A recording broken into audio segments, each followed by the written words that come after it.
주님의 사랑을 전합니다. 올봄 뉴저지 130 다이너에서 7년째 일하고 있는 24세 엘리자베스 우드워드라는 그런 아가씨에 대한 이야기입니다. 새벽에 매우 지쳐 보이는 2명의 소방관이 다이너에 들어왔습니다. 소방관 팀 영과 폴 힐링스는 이 집에서 제일 큰 커피와 식사를 달라고 주문합니다. 그들은 지난밤에 큰 화재를 밤새도록 진화하느라 24시간 만에 먹는 식사라면서 대단히 기뻐했습니다. 엘리자베스도 TV 뉴스를 통해서 그 화재 사건을 알고 있었습니다. 엘리자베스는 매일같이 다른 사람을 구하기 위해 위험에 뛰어드는 그들에게 시민의 한 사람으로서 감사를 표하고 싶었습니다. 수고하는 소방관들에게 아침 식사값 대신 그 엘리자베스가 지불을 하고 계산서 뒤에 감사의 편지를 썼습니다. 소방관 여러분, 여러분들의 식사는 제가 사겠습니다. 모두가 살기 위해 도망쳐 나오는 그 불 속을 향해 거꾸로 뛰어 들어가 사람들을 구해내는 그 수고에 감사를 드립니다. 각자 역할은 다르겠지만 여러분들은 모두 용감하고 위대한 분들입니다. 불길을 에너지 삼아 용기를 원동력 삼아 뛰어다니는 당신들은 우리들의 영웅입니다. 수고하셨습니다. 두 소방관은 이미 지불된 계산서 뒤에 쓰인 그 감사의 편지를 읽고 그 감동은 이루 말할 수 없었습니다. 소방관들은 그녀의 계산서 뒤에 쓰여진 편지를 사진으로 찍어 자신들의 페이스북에 올려 그녀의 감사와 감동을 모든 사람들에게 알립니다. 그리고 모든 소방관들은 다이너 130에서 꼭 식사를 하라는 말도 잊지 않았습니다. 그런데 여러분, 감동은 여기서 끝이 아니었습니다. 알고 보니 감사함으로 밥값을 낸 그녀 역시 지금 도움을 필요로 하는 사람들이었습니다. 엘리자베스는 중풍에 걸린 아버지가 휠체어를 탄 채 탑승할 수 있는 장애인 리프트가 있는 밴을 구매하고자 온라인 고펀드미에 자기의 도움을 요청하고 있었습니다. 이것을 알게 된 소방관들은 다시 그녀의 사연을 다시 페이스북에 올려 사람들에게 도움을 요청합니다.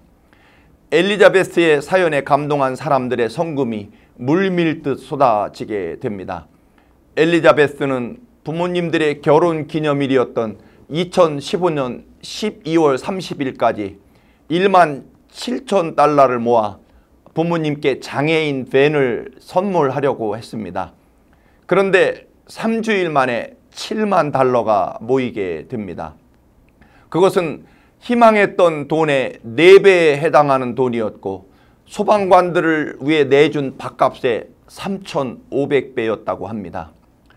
엘리자베스는 이 세상은 이렇게 착하고 아름다운 마음을 가진 사람들이 얼마나 많은지 보여주고 있습니다. 좋은 사람들은 자기가 받은 사랑을 반드시 다른 사람에게 전하기 때문에 세상은 여전히 아름답고 또 선행은 계속되는 것입니다라고 말합니다.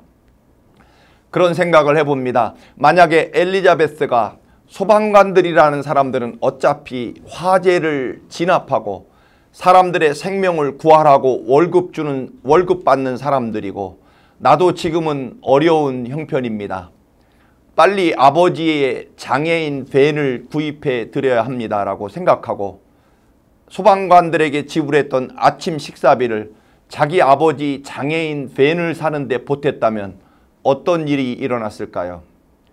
아무리 힘들어도 우리는 사랑과 감사를 지켜야 합니다. 오늘 읽은 본문의 하갈은 이집트 여자로서 아브라함의 아내 사라의 하녀였습니다. 그런데 어느 날 주인인 사라가 하갈에게 자기 남편 아브라함의 아이를 낳으라고 명령합니다. 사라는 이미 아기를 낳을 수 없는 몸이 되었고 이제 곧 아브라함마저도 아이를 낳을 수 없는 죽은 몸이 될 때가 가까웠기 때문입니다. 그래서 몸종을 통해서라도 아이를 갖고 싶었습니다. 결국 하녀 하갈이 아브라함의 아들을 낳게 됩니다. 아브라함은 물론이고 사라도 하갈이 낳은 아들을 대단히 기뻐합니다. 문제는 14년 후에 사라가 하나님이 주신 아들 이삭을 낳게 됩니다. 어느 날 하갈의 아들 이스마엘이 어린 이삭을 괴롭히자 사라가 자기 남편에게 하갈과 이스마엘을 집에서 내쫓을 것을 요구합니다. 아브라함은 이때부터 머리가 터질 만큼 괴로움에 빠지게 됩니다. 하나님께서 아브라함에게 말씀하십니다. 사라가 원하는 대로 하거라. 이삭에게서 나는 자라야만 큰 민족을 이룰 것이라고 말씀합니다. 네가 의지하려고 했었던 이스마엘은 육체의 염려와 불안으로 낳은 아들이기 때문에 내보내라고 하십니다. 결국 우리 육체의 염려를 따라 그 인간적인 계산이나 즉 믿음이 아닌 인간의 불안에 근거해서 낳은 육신의 아들은 하나님의 약속에 들어가지 않는다는 것입니다. 하나님의 뜻을 이룰 수 없습니다. 아브라함이 아침 일찍 일어나 마른 빵과 물이 든 가죽 부대를 하갈의 어깨에 메어주고 집에서 내보내게 됩니다. 브엘세바 광야에서 길을 잃고 먹을 것과 물이 떨어지게 됩니다. 갈증으로 아들이 죽어갑니다.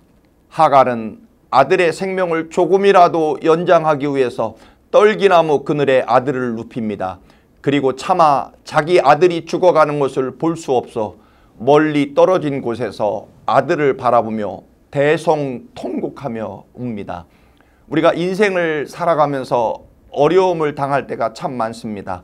고통스러울 때도 많고 앞길이 보이지 않고 막다른 절벽과 같은 상황 속에 처할 때가 있을 것입니다. 더군다나 자식이 눈앞에서 죽어가는데 아무것도 할 수가 없는 그런 하갈과 같은 상황 속에 있을 때도 있을 것입니다. 그러나 여러분, 하나님은 비록 약속의 아들은 아니었지만 이스마엘의 울음소리, 죽어가는 신음소리를 듣고 계셨습니다. 또 억울하게 죽어가는 아들의 모습을 보고 대성통곡하는 엄마 하갈의 울음소리도 하나님이 들으십니다. 여러분, 어렵고 진퇴양난이십니까? 그렇다면 방법은 하나입니다. 하나님 앞에 울어야 됩니다. 그런데 우리는 힘들고 어렵고 억울하니까 원망과 미움과 증오를 퍼붓고 하나님 앞에서는 도대체 울지 않습니다. 사람들에게 살려달라고 우는 소리를 할 것이 아니라 우리 아버지가 되시는 하나님께 우십시오. 울지 않는 것이 강한 것이 아닙니다.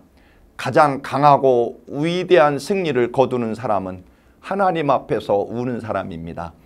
부모가 가장 힘들고 아플 때는 자식의 눈물과 통곡 소리를 들을 때일 것입니다.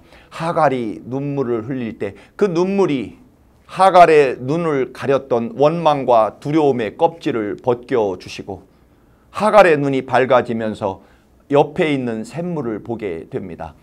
우리가 문제 해결을 받지 못하는 것은 울지 않기 때문입니다. 우리가 가슴을 찢고 하나님 앞에서 울게 될 때 우리의 영적인 눈을 밝혀주십니다. 사실 샘물은 이미 그 자리에 있었습니다. 하나님은 이미 축복을 모든 것을 준비해 놓고 계십니다. 하나님 앞에 울어 원망과 미움과 불안의 껍질이 벗겨지면 하나님께서 이미 얼마나 위대한 축복을 준비해 놓으시고 또한 생명수를 마련해 놓고 계신지를 보게 될 것입니다. 여러분, 샘물은 먼 데 있는 것이 아닙니다. 샘물은 언제나 바로 우리 곁에 있었습니다. 울면서 눈의 껍질이 벗겨지고 밝아져서 그 샘물이 보이게 된 것입니다.